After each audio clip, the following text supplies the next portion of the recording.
Hello बच्चों, स्वागत है आप लोगों का आपके अपने यूट्यूब चैनल ड्रीम एजुकेशन में। और आज हम आप लोगों के लिए लेकर आए हैं क्लास 10th का फर्स्ट टर्मिनल एग्जामिनेशन 2022 का क्वेश्चन पेपर, जो हिंदी विषय का है। और आज आप लोग के एग्ज़ाम में यही प्रश्न पूछा जाएगा, इसलिए आप लोग इसे ज़रूर पूरा देखें और फिर एग्ज़ाम देने जाएं। ठीक है, शुरू करते हैं इस वीडियो को। मूक नायक क्या है? तो इसका आंसर हो जाएगा पत्रिका।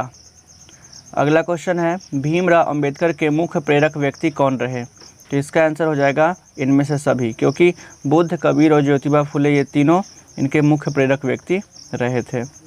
अगला क्वेश्चन है, समाज और राजनीति में बेहद सक्रिय भूमिका निभाते हुए अंबेडकर ने किसको मानवीय एवं अधिकार दिलाने के लिए अनेक प्रयास किए? तो इसका आंसर हो जाएगा इनमें से सभी को, मतलब अछूतों को, स्त्रियों को और मजदूरों को। ठीक है, नेक्स्ट क्वेश्चन है, डॉक्टर अंबेडकर के पिता का नाम क्या था? तो इसका आंसर हो जाएगा रामजी सकपाल। अगला क्वेश्चन है, the caste in India their mechanism किनकी रचना है? तो इसका आंसर है भीमराव अंबेडकर की।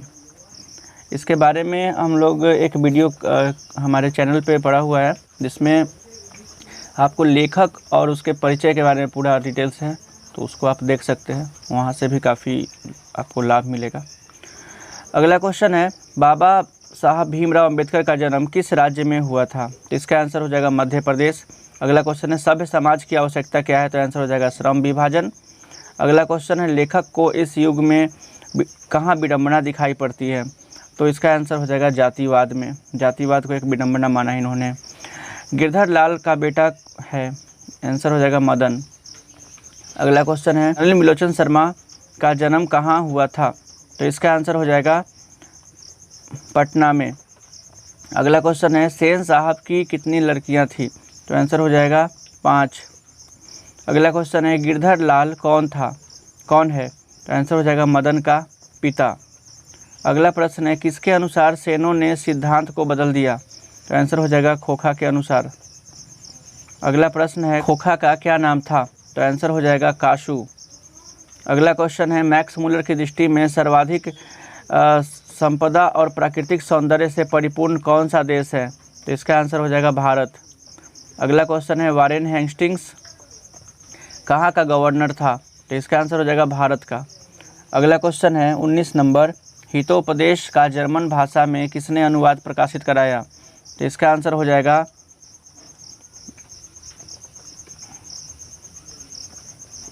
मैक्स मुलर ने। अगला प्रश्न है हमारा, मैक्स मुलर के अनुसार वह कौन सा देश है जो हरकस जैसे अनेक वनस्पतियों का अनायास अपनी ओर आकृष्ट करती है? आंसर हो जाएगा भारत और नेपाल।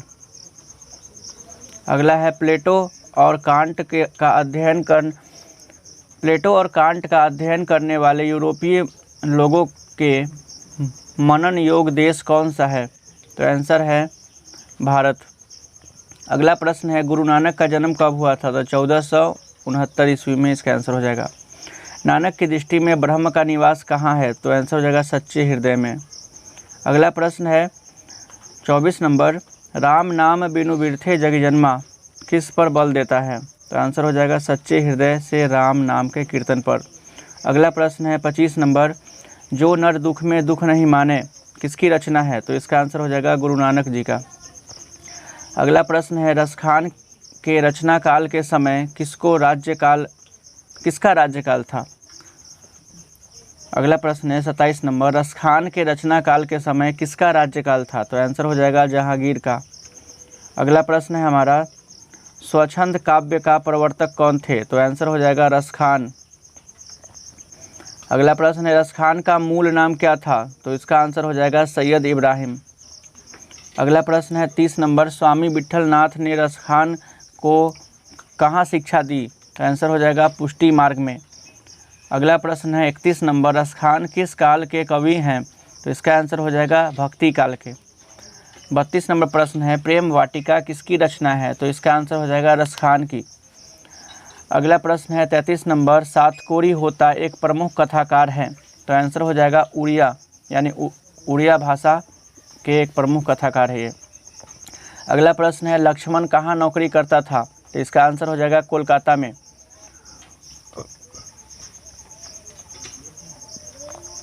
अगला प्रश्न है 35 नंबर, पड़ोस के पढ़ाकू लड़का का क्या नाम था, तो आंसर हो जाएगा इसका गुणनिधि। अगला प्रश्न है किस शहर को बचाने के लिए महाराज ययाति केसरी ने पत्थर के बांध बनाए थे, तो आंसर हो जाएगा पुरी।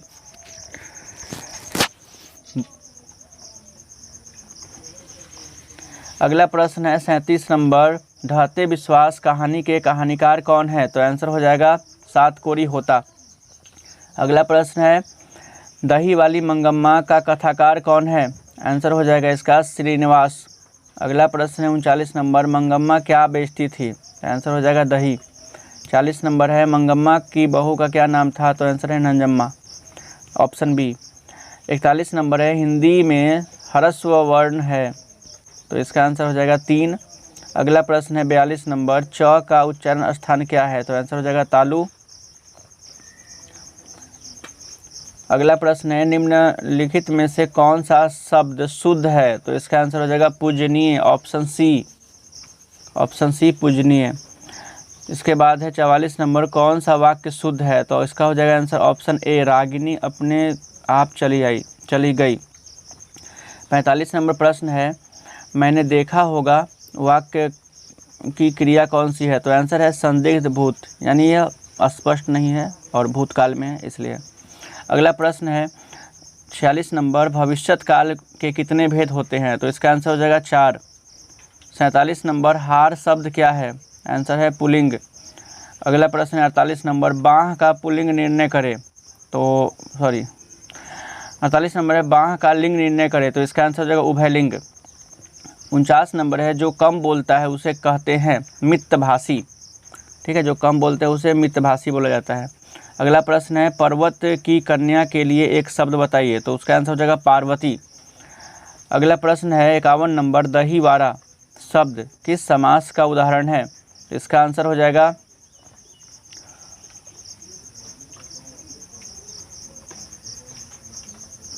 तत्पुरुष। अगला क्वेश्चन है देव कन्या कौन सा समास है, तो इसका आंसर हो जाएगा तत्पुरुष समास। मतैक्य की संधि विच्छेद क्या है, तो इसका आंसर हो जाएगा मत जोड़ ऐक्य, ऑप्शन ए हो जाएगा इसका आंसर।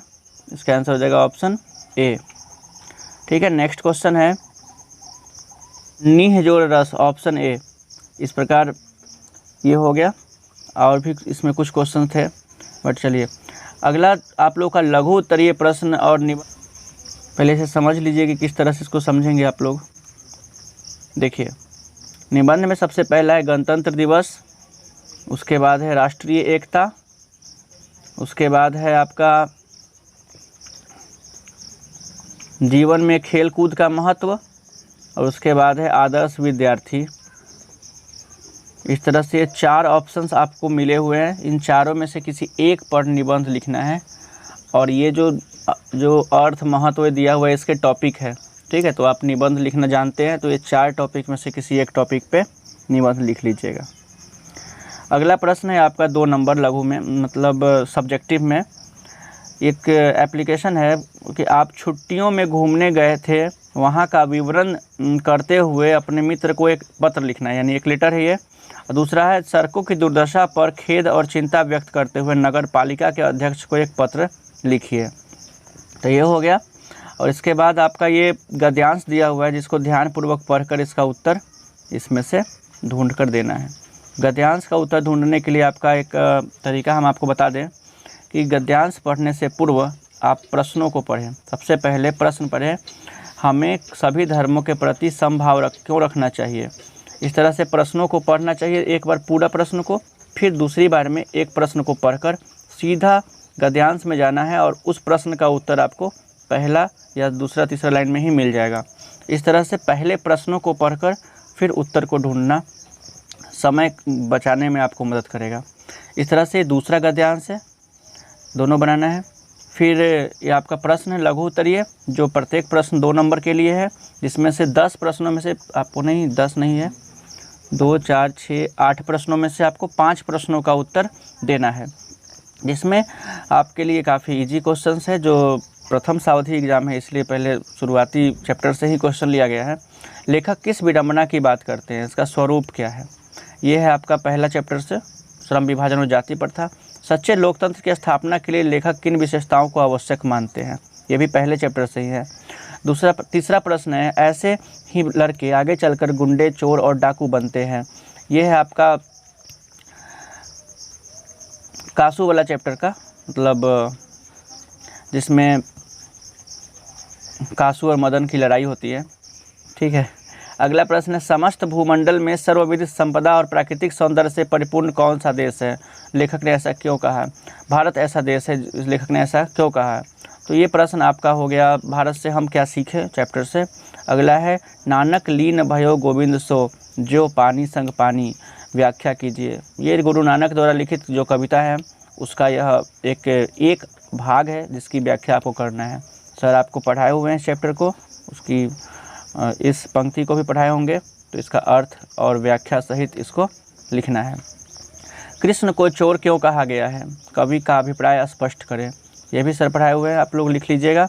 मंगम्मा का अपनी बहू के साथ किस बात को लेकर विवाद था, लक्ष्मी के व्यक्तित्व का चित्रण करें। दीर्घ उत्तरीय में 2 में से 1 प्रश्नों का उत्तर आपको देना है। जो देखिए, कवि की दृष्टि में ब्रह्म का निवास कहाँ है, वाणी कब विष के समान हो जाती है, ये पहला प्रश्न है। दूसरा है खोखा का दुर्दलित स्वभाव के अनुसार ही सेनों के सिद्धांत को भी बदल दिया था, इस प्रसंग व्याख्या करें। ये 2 प्रश्नों में से किसी एक प्रश्न का उत्तर देना है, आपको लिखना है। इस तरह से ये आपका 100 नंबर का पूरा क्वेश्चन पेपर है आपका, जो आज के परीक्षा में आपको देखने को मिलेंगे।